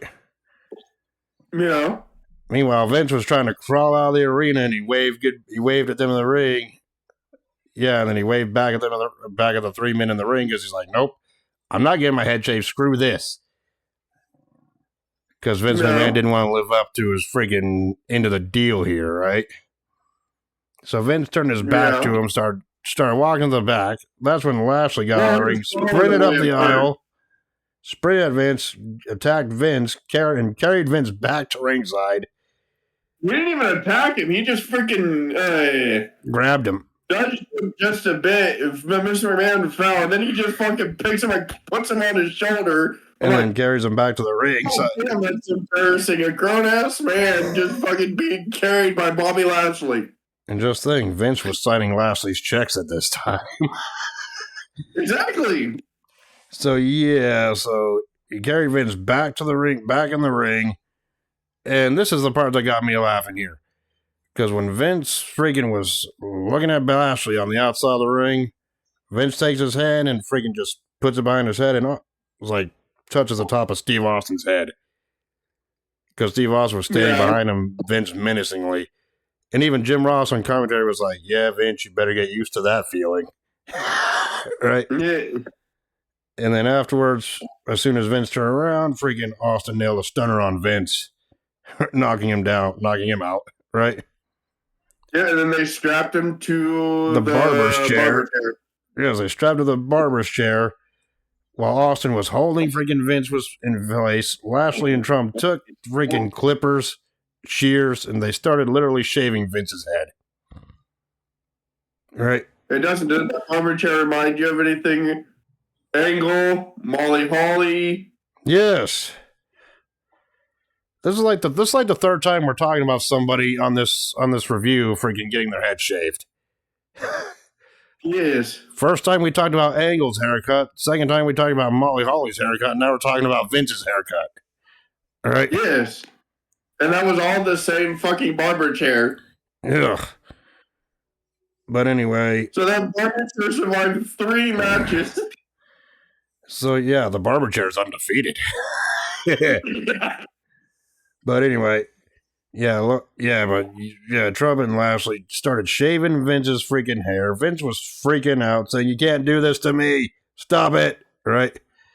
You're humiliating me. Oh, and here was the icing on the cake. After they were done with the shears and stuff, they took a bunch of shaving cream, put it all over Vince's freaking head, and took razors and actually started shaving it while Bald-Headed Blue started playing. And I'm just like, okay, that's embarrassing. Right? Well, that's how you get a complete shave. They buzz cut your hair all the way down, and then they put shaving cream on your head, and they use razors to shave it clean. So at this point, Vince was completely shaven bald. His freaking... Yeah, and he was still strapped in the barber's chair. Everyone was laughing at him. And then came the reveal when Lashley held up the mirror And Vince looked like he's seen a ghost and he fell over backwards in the barber's chair. And left the ring like that. All humiliated with cream all over his face. Shaving cream all over his face and everything. And in the segment off, freaking Lashley, Austin, and Trump all celebrating a beer bash, and then it happened. The meme-worthy moment happened. You may be cool, but you'll never be Steve Austin stunning a future president cool. Exactly. As he ended the segment by giving Donald Trump a stunner. Yep. Which I'm pretty sure most people would love to see again in the present day. Anyway, that's how the whole thing ended. So your thoughts on the whole freaking... I'm not going to count this... I'm not going to rate this segment, but your thoughts on the whole Vince McMahon getting his head shaved bald. I liked it. It was good. With the whole meme-worthy moment of Austin stunning Trump. Right? That was so funny as hell. And even Austin was laughing about it after he did it. Oh, God. Anyway, I thought the match was good. The post-match is what everyone talks about, though. And for good reason. Yeah. I remember seeing this live as a teenager back then, and I feel old saying that. And even I was laughing at that. Right? Yep.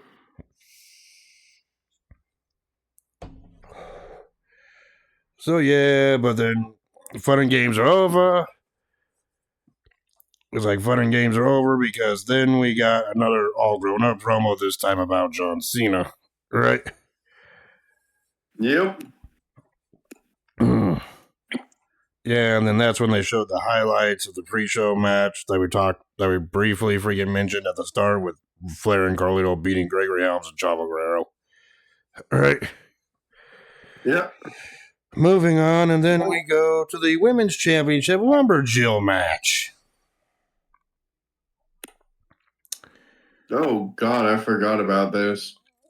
Yeah, and there's probably a reason why you forgot about this. But anyway, it's Julian Hall in it, so... Yep. And the Lumberjacks in this match or Lumberjills in this match, I should say, were Mickie James, Layla, Jillian Hall, Candice Michelle, Kelly Trinity, who remembers her. Not freaking Naomi, this was a different person named Trinity.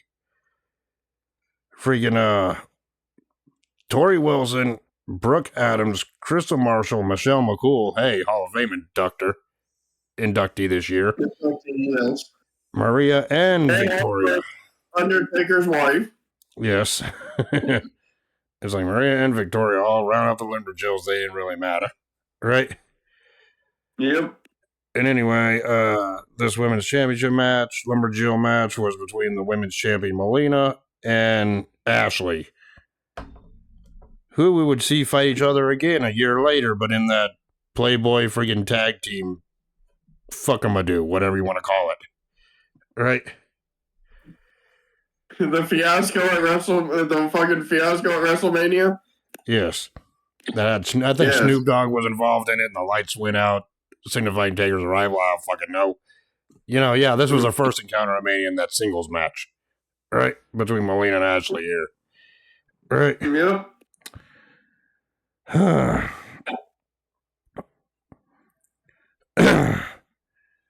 But anyway, Ashley freaking started the match early on, sending Melina out to the ring, and while Melina got tossed back in the ring, that's usually how a lumberjack or Jill match works, where one of the competitors gets tossed out, they get tossed right back in or beaten up, whatever, legally by the other people on the outside of the ring. Right? Yep. Yeah, and then at one point, Melina dropped Ashley's throw first across the ropes, which Ashley then came back with forearms and a boot to the face. Right? I ain't gonna mention what that freaking camera angle shot looked like. I'm glad women's wrestling ain't like this today. Anyway, Melina did that. Did a swing neck breaker for a 2 count. And then Melina then buried her feet into Ashley's back for a submission hold, but whatever. Ashley came back with a head scissors, but yeah, and then she also did a monkey flip on the freaking Melina, but Ashley then tried to do an elbow drop off the Well, middle Monkey rope. put that really freaking toss Melina halfway across the fucking ring. Yes. And at one point, freaking Melina or Ashley tried to do a elbow drop off the middle rope, but Melina moved. Her star-struck finisher. Yes, Starstruck finisher, whatever. Melina moved. Melina then covered for a 2 count. Yeah, and then, they did the back and forth pinning sequence, but Melina won with a bridging pin to win the match. This was a short match, and Melina retained the women's title here. Your thoughts on this one? This certainly wasn't no Charlotte Flair versus Rhea Ripley. That's for damn sure. Right? Yeah, well, could have put this on Raw or something, but I guess they did a Mania for a big match. Yeah. I guess it was just a way to get the women on the card. But, either way, I'm just so glad women's wrestling evolves way better now than it was back then. All right. Because nowadays we have the women main eventing WrestleMania, where back then they had to fight just for 5 minutes to be at WrestleMania. Right? Yep.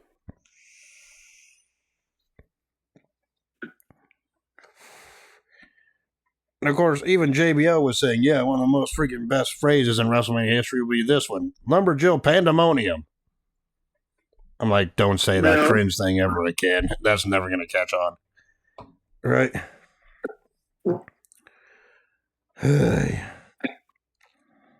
So yeah, enough about that. I thought it was a crap match. Right? Yeah. Yeah, and it's kind of sad knowing that we just reviewed the two of Ashley's WrestleMania appearances. And yeah, how she ended, yeah, it's sad, but, I try not to think about that. All right? Yeah. Anyway, then we got the final all-grown-up promo match for the night, for the show, with this time about Shawn Micheals. Right? Yep. And then they showed the fan result of who they think is going to win the main event, with 59% picking Cena over Micheals. Right? Yeah. Now, if I remember correctly, my thoughts back then, I knew that there was a high possibility that Cena was going to win because, Cena always wins, lol. But also there was a part of me that was kind of hoping Micheals would win this one to become a 5-time world champion, all combined, even if his run only lasted a month, but that didn't happen. Right? At least a nostalgia run would have been good, but the match was good overall. But yeah, they showed the video package for the hyping up the Cena Micheals main event here, with Jim Ross pointing out that Cena was champion for 20 of the last 24 months. Right? Yeah. And of course, both men were baby faces, so the fans were kind of split on this one here. Shawn Michaels, this was originally supposed, and did you know this was originally supposed to be Triple H versus Cena too? Yeah. For the rematch from the prior year's WrestleMania main event, but Triple H got injured with another torn quad at New Year's Revolution beforehand, so Michaels won a triple threat against Edge and Orton to become #1 contender for Cena's WWE Championship. And in the process of rivalry, Cena and Michaels both won the world tag titles from Edge and Orton leading up to this show. All right. So yeah, Michaels came out using his D-Generation X theme song, since he was still technically a member of DX, the only member of DX here, since Triple H was injured. Right? Yep. And then for John Cena's entrance, they filmed a Ford Mustang driving along the empty road at night, which drove into the arena. And then Cena drove it through some glass that had the WrestleMania 20 logo on it. And then Cena got out of the car, revealing it was him. One of his WrestleMania entrances. Yep. I still think his gangster entrance from the year prior was better, but hey, that's just me. Right? Yeah. But we'll review WrestleMania 22 when we review it, whenever that is. Right? So here we go. The W Championship main event. Michaels versus Cena. You mean 2 years prior? Because that was WrestleMania 21? No, that was Mania 22. WrestleMania 21, Cena had a regular entrance. But whatever. Either way, freaking so far, oh yeah, by the way, when it came to his gangster car entrance from the year prior, you know, one of the freaking people dressed as a gangster on the side of the car was CM Punk. Yes. That's how CM Punk got his career started. And that was the closest CM Punk will ever get to the WrestleMania main event, except for this year. Yep. Because we all know that triple threat between Cena, Reigns, and Rollins is the main event for night one. But anyway, enough about that. We'll review WrestleMania 41 after it happens. Right? Yep. Anyway, to start off the match, Michaels wanted a handshake early, but Cena said nope. Right? Yep. So Shawn decided to slap Cena in the face, followed by Shawn Michaels doing the DX crotch chop. Start things off. Whoa. Yeah. Yeah, and of course, starting match, freaking Michaels is using his speed to avoid Cena's power of trying to get Cena to punch himself out, slow down, right? Yep. But eventually Cena was able to freaking nail Michaels with a clothesline, knocking him down. So Michaels came back with a Luthez press and gave Cena a hip toss over the top rope to the floor. Right? Yep. And then after Michaels hit the Enziguri, Michaels then hit the springboard moonsault off the middle rope onto Cena outside, which sent both into a table, which did not break on the outside of the ring. I thought that was a good spot early on. Yeah. Well, back in the ring a little later on, Cena went for the kick, but Michaels blocked it and punched his left knee at Cena. Right? Yeah, and then Cena attacked the leg and rammed the kneecap of Cena right into the ring post, which looked nasty. Right? Yeah. It's like, I understand. Just imagine the regular knee smash in the ring post, but the leg facing the other way. That's what it looked like to me. Right? Yeah. Hyperextend the knee. That's what he was doing. Right? So yeah, Michael was working on the left knee of Cena, trying to weaken the body part, because if Cena has an injured leg, he can't lift you up for the FU, which they were still calling his finisher the FU at this time. Right? Yeah. I just feel like I got to point out, because we called the Attitude Adjustment, it'd be after the PG era started. All right? Yep. A little later on, Cena came back and connected with a right hand to the face of Michaels, but Michaels then came back with a corner charge in the stomach, and they both exchanged blows, like in a slugfest, which Cena got the advantage with a punch to the head of Michaels. Yeah. And then Michaels then charged into the corner, so Cena moved, and Michaels crashed headfirst in the ring post, right, which busted Michaels open. Right? Yep. So I'm like, okay.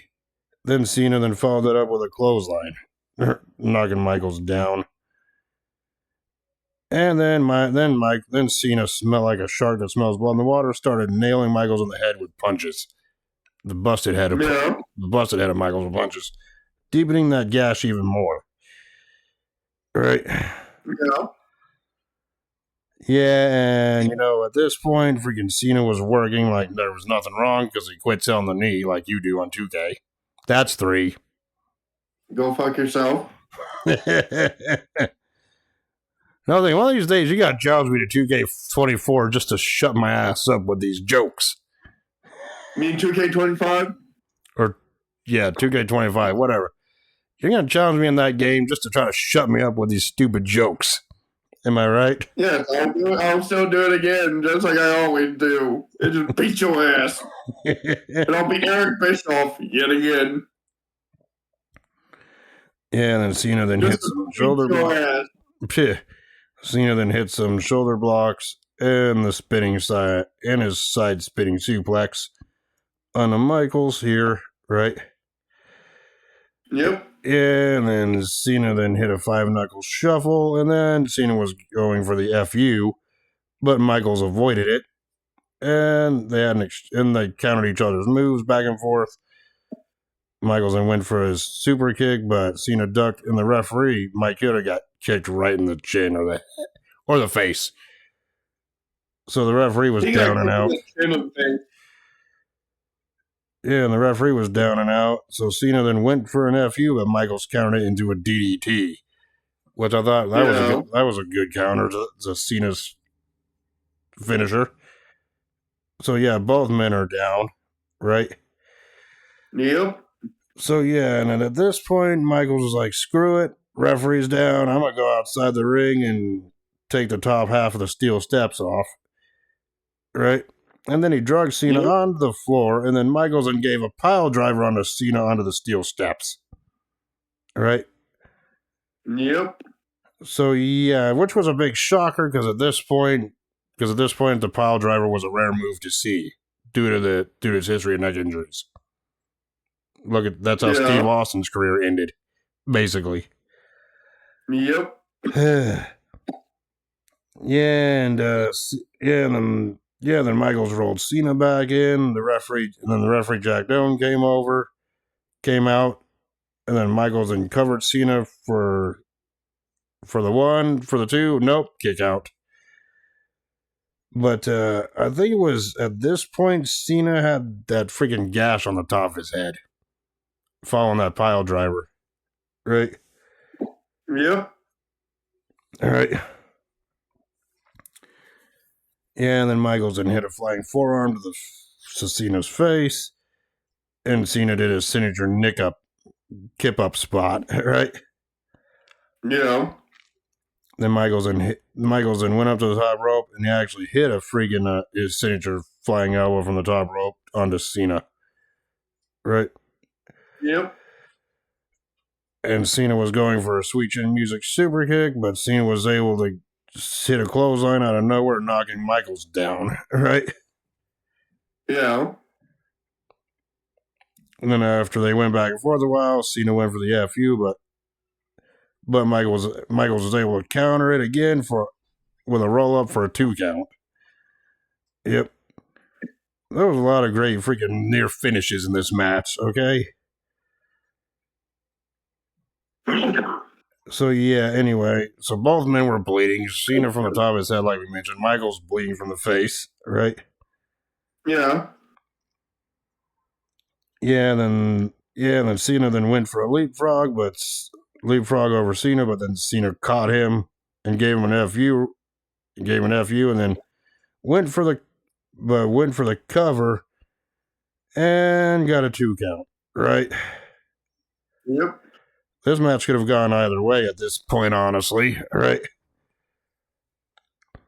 Then Cena put Michaels on the top rope, and he wanted to give Michaels the super FU off the top rope, but Michaels knocked Cena off, and then freaking Michaels then hit a cross body, which Cena caught him and went for the FU again, but Michaels landed on his feet.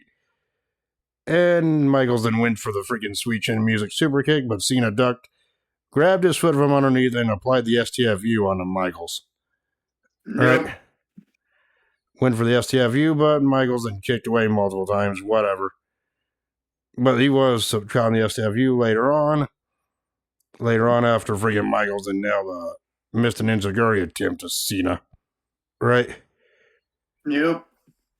And I'm just like, back and forth. This is why the crowd were into it. This is why I'm like, okay, this is one of the greatest WrestleMania main events I've seen in a while at this point.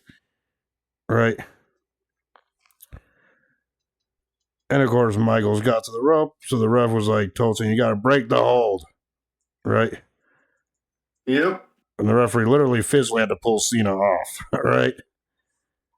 Allowing Michaels to get to his feet, and Michaels connected with a Sweet Chin Music that put Cena down. Now, My opinion on this one, after this great back and forth match, if Michaels was able to cover Cena immediately or at least fall on top of him, that probably would have been a 3 count. Logically. Probably. But Michaels was fatigued and he couldn't go for the cover right away. So about after about a good 20, 30 seconds, Michaels covered Cena with his arm only for a 2 count. All right? Yep. I mean, they were kicking out of each other's finishers moves. They were going back and forth. This was a hard to tell who was going to win type match, right? Yep. I mean, you're just going to have to see it for yourself. And both guys struggled to get to their feet, and then Cena went for the FU, but Michaels countered it. But then Michaels then immediately tripped Shawn up again and put the STFU on again, this time wrenching on the face while hooking Michaels' left leg. Michaels was locked, stuck in the middle of the ring, and he couldn't get out of it. Yeah. And despite struggling for at least... wrenching it back. Yes, and despite struggling for at least 30 seconds, Michaels knew he was stuck. He couldn't get out. He was done. So Michaels tapped out, giving Cena the win, and Cena retained the championship here. Yeah. Your thoughts on this main event between Cena and Michaels? It was good. It was one of the best WrestleMania main events I've seen. I would probably put this WrestleMania in, say, my top 10 personal favorite WrestleMania main events. Yeah. Now, would they have a better match later on? Yes, they would. Actually, no. A couple weeks later in London, they had a better non-title match on Raw. That was 40-plus minutes long that Michaels won. Right? Yeah. Oh, boy. So yeah, after the match, Cena was celebrating, retaining his WWE Championship here. But then Cena went outside the ring aisle. That's where Michaels was, and then Cena went up to shake Michaels' hand, but Michaels refused and walked away. Yep. That was probably Michaels. Michaels in interviews even said himself that he did that because he's like, nope, you don't deserve it, kid.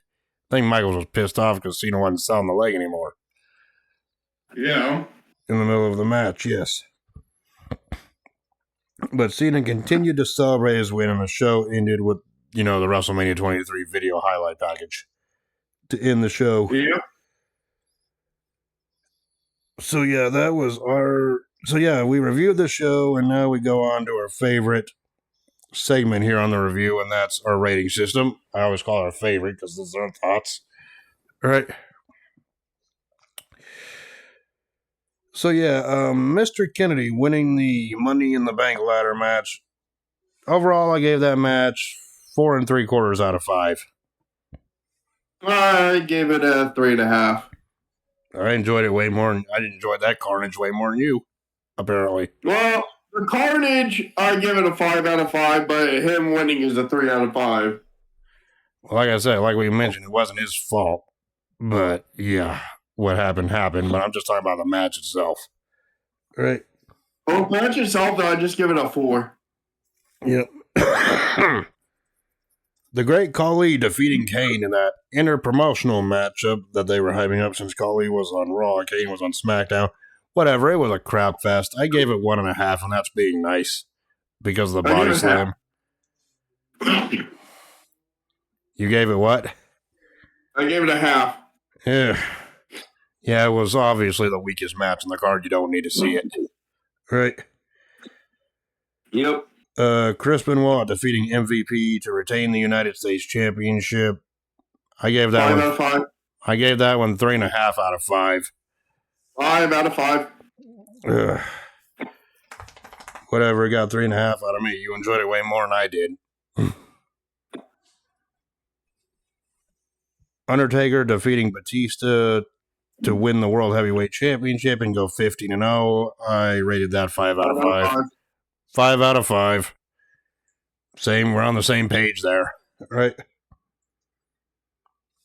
The ECW Originals defeating the New Breed. I gave that one 3 out of 5. It felt average. I give it a 4. You enjoyed it slightly more than I did.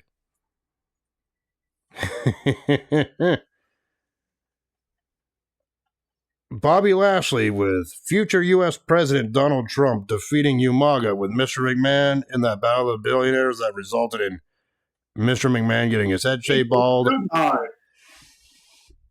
I originally was going to give it 4 out of 5, but because of the political jokes and, our joking around with the whole the segment that followed, the haircutting segment that followed, I gave it 5 out of 5. 5 out of 5? Yes.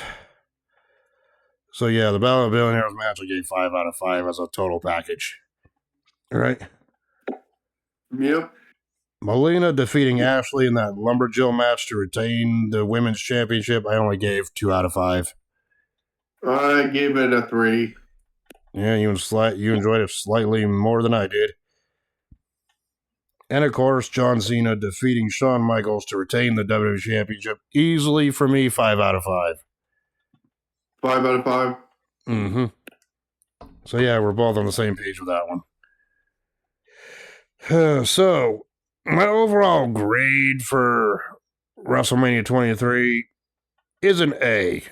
Mostly due to the Battle of the Billionaires match, the Batista Taker match, and of course the Michaels Cena main event.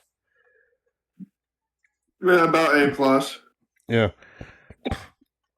Yeah, I mean, if you're only gonna watch one match from this card, I would recommend either the Michaels Cena main event, the Taker Batista match, or if you just want to have a good old time with political humor that you make up in your head, I say the Battle of the Billionaires would be it. Yeah. So anyway, not to get political here. I don't really care either way, but either way, this show was a good show. I think it's enjoy the watch, but you don't need to see all the matches, like I said. Just the top 3 that were advertised here for this event. Then you really wouldn't be missing out on anything else. I mean, if you want to go like brutal, watch the Money in the Bank ladder match as well. But poor Mr. Kennedy in that failed run, though, that was crap. But hey, I can't say the aftermath was all bad, because after Vince McMahon got his head shaved, we got do-rag Vince afterwards, which is always popular to talk about. Yes. And God, just wait till we friggin' review Backlash of 07. That has do-rag Vince all over it, but that'll be for another day. All right. Yes. Yeah. So anyway, this was your pick a couple weeks ago. So the next show that we're going to be doing is my pick for the next review. So, as great as WrestleMania 23 is, as great as WrestleMania 23 is, it's like, it is good. It is good up there, but I'm going to be serious with the next review. I'm not going to joke around, even though it's April 1st as me talking. Because last time I did that and you were like, fuck you, you're doing it yourself. Funny thing is, with the reviews here, I actually want to go back a year. So, next week on the review, we're going to be reviewing WrestleMania 22. That had the Triple H versus John Cena match for the championship. Rey Mysterio, Kurt Angle, and Randy Orton's 3-way, and not to mention that no-holds-barred match with Michaels and Mr. McMahon, and the hardcore match with Foley and Edge. Yes. And what is undoubtedly the best WrestleMania match Mick Foley's ever had in his career. See all the brutal carnage next week. So until then, we will talk to you all later. Peace. Deuces.